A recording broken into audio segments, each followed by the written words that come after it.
All right, we're going to step back in time here on the Kitsap Peninsula, and this building right here makes you feel like you're back in time. This is Jeff Coughlin with Kitsap History Museum. Tell us a little bit about the museum, Jeff. Yeah, we've been around as an organization for 75 years. We've been in this location downtown Bremerton for about 30. It was an old bank building from the 50s, and we moved in the 90s and been here since. Very cool.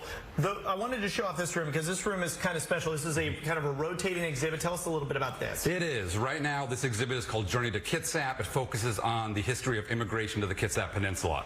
So we have some items from our own collection that are 100, 200 years old, and we have many items from local families, as we like to serve as a platform to highlight other people's history and connect with the community. Okay, very cool. Dante, let's go down the hallway here. Let's take a look as we move through a little town that you've set up here, which is really cool, really special. What are some of the things that you're going to find here as you're walking through the building? So right now we're on our timeline exhibit. It takes you from prehistory all the way through modern day.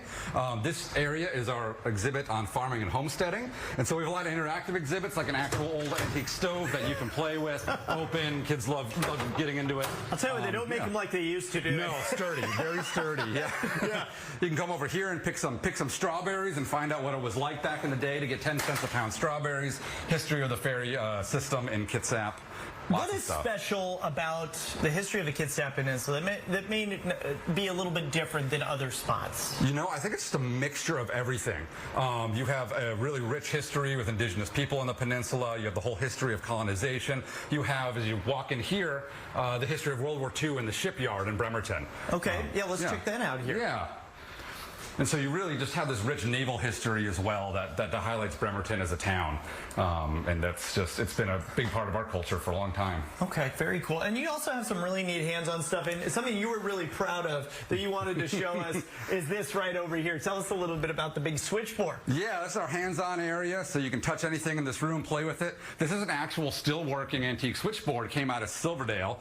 And if you follow the directions and you plug in the cords right, you can actually make a call from one phone to the other, talk to each other. It's incredible. Kids, it's not just cell phones anymore. You can play with how your great-grandparents exactly. right? I remember these old we had one of these phones back in my house, the rotary dial. Yeah. I love it. I love it. Thank you so much. How do people come check out the museum? So we're right downtown Bremerton on 4th Street, right next to the Roxy Theater. Admission is always free. We like to remain open and welcoming to everybody. Okay, and what times are you open from? And we're open Thursday, Friday, and Saturday 10 to 4. So come down, check us out. Very cool. Well, thank you so much. Absolutely. It really is a kind of a cool place. An old bank building, by the way. Yes. And you guys have really transformed that nicely. Maria, Carly, I'm going to send it back to you.